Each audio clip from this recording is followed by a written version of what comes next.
Seit ich den Anime zu Berserk aus dem Jahr 1997 gesehen habe, bin ich irgendwie hooked von diesen Animes, die so einen Oldschool-Touch an sich haben. Allerdings ist es gar nicht so einfach, heute noch entsprechende Serien zu finden, die denselben oder zumindest einen ähnlichen Nerv treffen. Die Geschichte muss natürlich stimmen, genauso wie das Setting, die Stimmung und so weiter.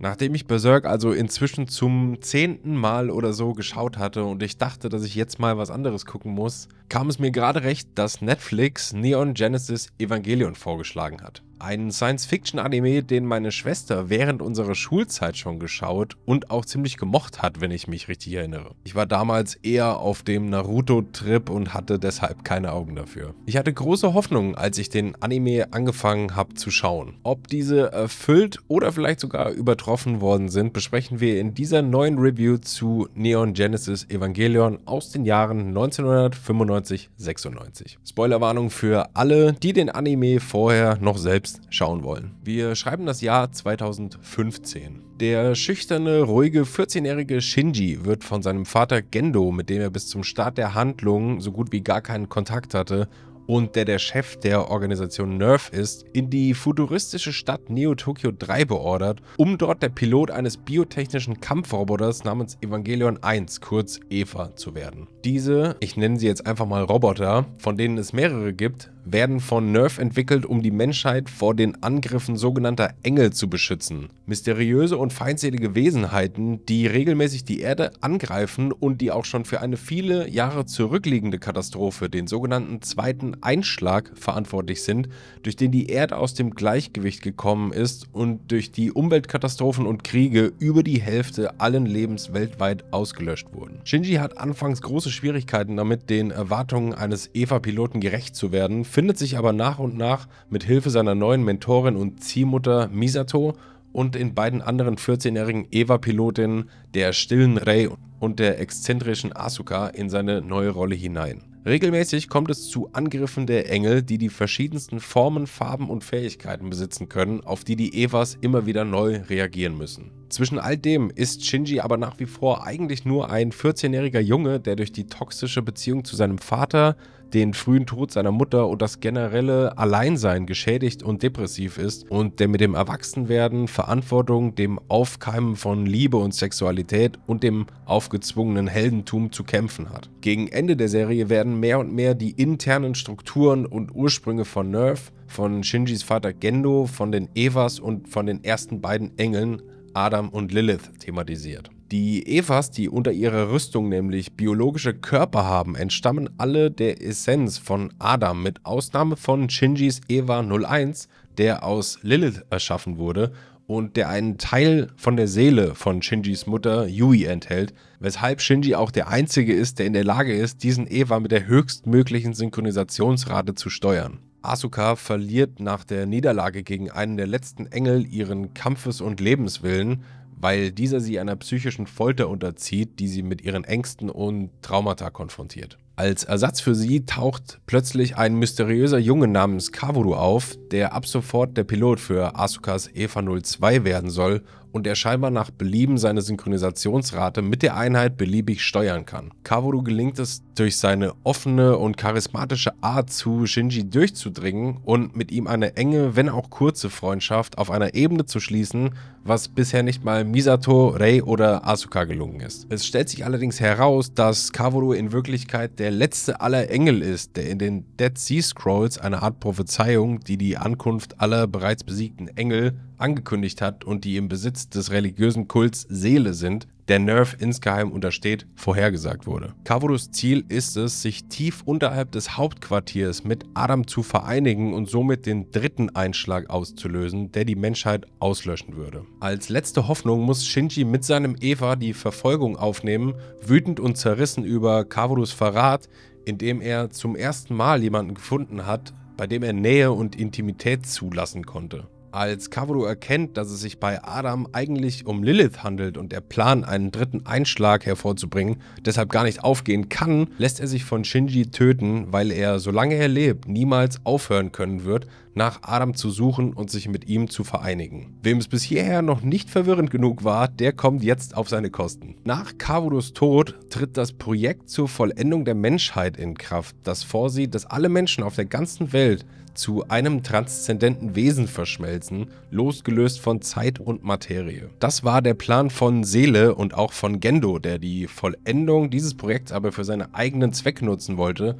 um sich auf diese Weise wieder mit seiner verstorbenen Frau Yui zu vereinen, dem einzigen Menschen, der ihm je etwas bedeutet hat. Die letzten beiden Folgen, sowohl in der regulären TV-Version als auch in dem Film The End of Evangelion, der 1997 erschienen ist, ein alternatives Ende der Haupthandlung bietet und auf den ich in diesem Video nicht weiter eingehe, weil ich mich auf die TV-Serie konzentrieren will, kann ich nur als Arthouse-Kino beschreiben. Shinji, Rei, Asuka, Misato und andere Charaktere teilen sich ab sofort ein und dasselbe Unterbewusstsein. Jeder kann jedes Erlebnis und jeden Gedankengang des anderen sehen, erleben und fühlen. Alle Empfindungen sind zu einem großen Ganzen verschmolzen. Durch all die verschiedenen Sichtweisen, die die Menschen um Shinji herum auf ihn haben, gelingt es ihm nach langem Hin und Her endlich, sich selbst als Mensch und Individuum mit all seinen Schwächen, Ängsten und Zweifeln und vor allem seinen Wert zu akzeptieren. Etwas, was ihm zuvor aufgrund seiner Depressionen und vermeintlicher Wertlosigkeit nicht möglich war. Dadurch gelingt es ihm, das Projekt zur Vollendung der Menschheit zu stoppen und weiterhin die Individualität jedes Menschen, Gefühle und Emotionen zu bewahren. Zumindest habe ich das so verstanden. Unser Hauptcharakter ist Shinji, der im Laufe der Handlung von einem schüchternen, beinahe schon ängstlichen Teenager zu einem Charakter wird,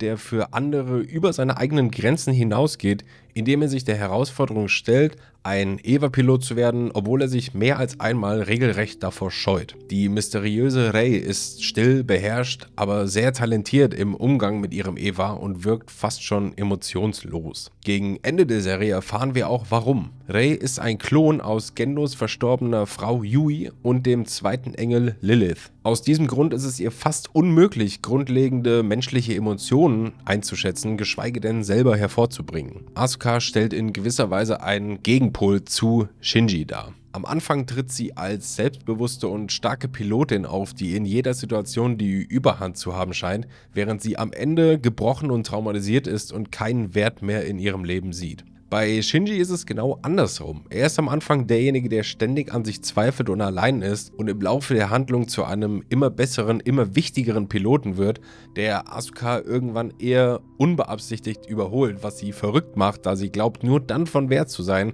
wenn sie in allem die Beste ist. Misato arbeitet für NERV und ist die Tochter des Forschers Dr. Katsuragi, der beim zweiten Einschlag getötet wurde. Sie kommandiert die EVA-Einsätze und arbeitet zusammen mit ihrem hochspezialisierten Team innerhalb von NERV Strategien aus, um die Engel zu besiegen. Gleichzeitig übernimmt sie die Obhut für Shinji, nachdem dieser am Anfang der Serie nach Neo Tokyo 3 beordert wird. Misato ist einerseits eine erfahrene und fähige Kommandantin bei NERV, die eine tiefe emotionale Nähe zu ihren Piloten Shinji, Rei und Asuka spürt. Andererseits ist sie wie alle Figuren in der Serie eine zerrüttete und tragische Figur, die mit ihrem Selbstwert und mit Liebe und Zuneigung hadert und ihre Sorgen in Alkohol und Sex mit Männern ertrinkt. Über Shinjis Vater Gendo bleibt vieles im Dunkeln, vor allem was seine Beweggründe und Taktiken angeht, mit denen er seine Ziele verfolgt. Klar ist aber, dass er der kälteste und vermutlich am meisten gehasste Charakter in der gesamten Serie ist, der auch nicht davor zurückschreckt, seinen eigenen Sohn lediglich als Werkzeug zu benutzen, um sogar mehrfach sein Leben aufs Spiel zu setzen, um sein Ziel zu erreichen. Was alle Charaktere von Neon Genesis Evangelion ausmacht, ist, dass sie im Kern hinter ihrer manchmal albernen, manchmal kalten Fassade alle hochgradig tragische Figuren sind, die aus unterschiedlichen Gründen mit tiefsitzenden emotionalen Traumata zu kämpfen haben. Shinji hat als kleines Kind seine Mutter verloren, wurde von seinem eigenen Vater kaltblütig verstoßen und quält sich seitdem als Außenseiter durchs Leben, der mit seiner eigenen Identität, seinem Lebenssinn, seiner Angst und seiner Sexualität kämpft. Rei ist ein künstlich hergestellter Klon aus einer Göttin und der Seele von Yui, von der es unzählige Kopien gibt, die jederzeit austauschbar sind. Asuka musste als Kind mit ansehen, wie ihre Mutter einen Teil ihrer Seele an Eva 02 verliert, ähnlich wie Yui und Eva 01, dadurch verrückt wird und schließlich vor ihren Augen Selbstmord begeht. Und Misato war als Kind die einzige Überlebende des zweiten Einschlags, den sie am eigenen Leib miterlebt hat und dessen Zerstörungskraft sie nachhaltig traumatisiert hat. Ganz zu schweigen von dem Hass ihrem Vater Dr. Katsuragi gegenüber, dem seine Forschungen immer wichtiger waren, als seine Zeit mit seiner Familie zu verbringen. So verbindet alle Charaktere eigentlich mehr, als sie an der Oberfläche selbst erkennen oder zugeben. Erst nachdem während des Projekts zur Vollendung der Menschheit alle Menschen zu einem Bewusstsein verschmolzen sind, bekommen unsere Charaktere tiefere Einsicht und tieferes Verständnis für die jeweils anderen und lernen diese Individualität, aber auch das gemeinsame Miteinander zu schätzen. Ich hatte ja anfangs gesagt, dass ich einen Anime gesucht habe, der einen ähnlichen Nerv trifft wie der Berserk-Anime. Natürlich ist das nicht ganz möglich, allein schon, weil die beiden Animes in einem komplett gegensätzlichen Setting stattfinden. Aber irgendwas hat Neon Genesis auf jeden Fall richtig gemacht. Auch hier gab es wieder diesen irgendwie statischen, manchmal reduzierten und manchmal extrem detaillierten Stil, der an vielen Stellen wesentlich detaillierter war, als es bei Berserk der Fall war. Die futuristische Welt ist durch die gigantischen Strukturen, wie zum Beispiel dem Hauptquartier von Nerve, der Größe der Evas oder der Andersartigkeit der Engel, glaubhaft inszeniert. Das Team von Misato wirft hauptsächlich während der Kämpfe zwischen den Evas und den Engeln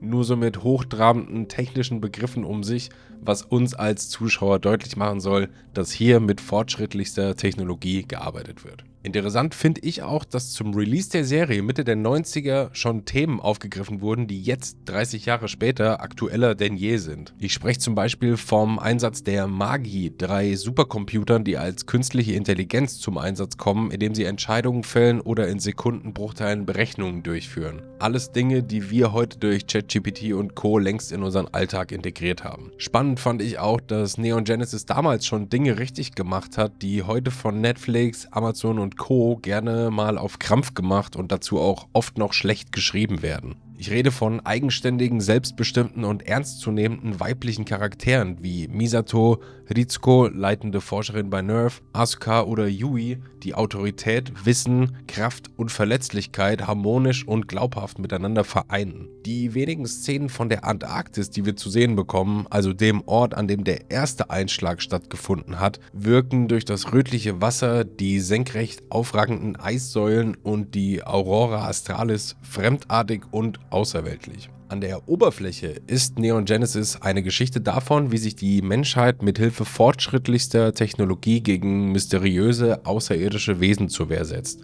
Wahrscheinlich ist das auch der Aspekt, der die meisten Zuschauer in erster Linie anzieht. Eigentlich ist es aber eine Geschichte über den Größenwahn der Menschheit, Gott spielen zu wollen, über Depressionen, posttraumatische Belastungsstörungen, über den Mangel an Selbstwert, über Angst, über Einsamkeit, aber auch über Freundschaft, Zuneigung, Liebe und Sexualität. Und in den meisten Fällen bringt der Anime diese übergreifenden Themen auch nachvollziehbar rüber. Am einfachsten zu verstehen ist da unser Hauptcharakter Shinji, bei dem wir ab der ersten Episode miterleben können, dass er ein depressiver Junge ohne jegliches Selbstwertgefühl ist, der von seinem Vater verstoßen und geächtet ist und der ohne Mutter aufwachsen musste.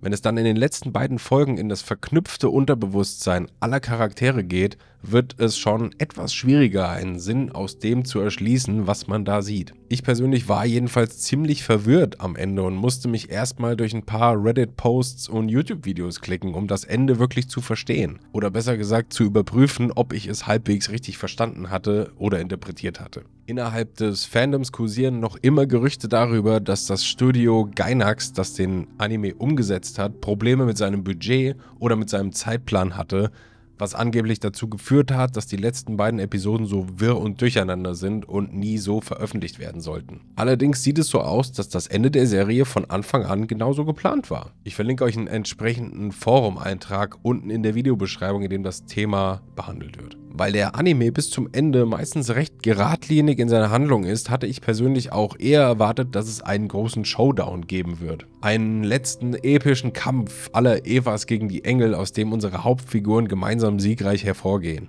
Was dann aber kam, hatte ich so nicht erwartet und im ersten Moment war ich, zugegebenermaßen, recht enttäuscht von den letzten beiden Folgen. Was ich mir aber unterm Strich selbst zuzuschreiben habe, weil ich scheinbar bis zum Ende die Tragweite der übergeordneten Themen nur im Ansatz verstanden hatte. Jetzt, wo der Anime ein bisschen Zeit hatte, sich in meinem Kopf zu setzen, bin ich erleichtert darüber und sogar beeindruckt davon, dass es kein 0815 Hollywood Showdown war, den wir bekommen haben, sondern eine extrem ungewöhnliche und verwirrende Auseinandersetzung mit den Psychen unserer verschiedenen Charaktere. Der wahre Kampf findet wohl immer im Inneren statt. Zu Beginn der Serie hatte ich erwartet, dass ich hier eine Art Pacific Rim in Anime-Form bekomme. Als ich dann fertig war, war ich froh, dass Neon Genesis so viel mehr als nur Kämpfe zwischen Riesenrobotern und außerirdischen Kaiju ist. Und es zeigt auch, dass es nicht annähernd so badass und cool ist, Pilot eines gigantischen Kampfroboters zu sein, sondern eher belastend, angsteinflößend und traumatisierend sein kann, diese Verantwortung tragen zu müssen, vor allem wenn man erst 14 Jahre alt ist. Was uns der Anime am Ende beibringen will, ist unterm Strich das, was Shinji über sich selbst lernt, als er aus dem Projekt zur Vollendung der Menschheit ausbricht. Nämlich, dass jeder Mensch einen Wert hat, der sich durch unsere Beziehung zu unseren Mitmenschen definiert, deren Leben wir durch unsere bloße Anwesenheit prägen und dass das Leben lebenswert und besonders ist. Es ist eine lange, therapeutische und schwere Reise, die Shinji im Laufe der Handlung erlebt,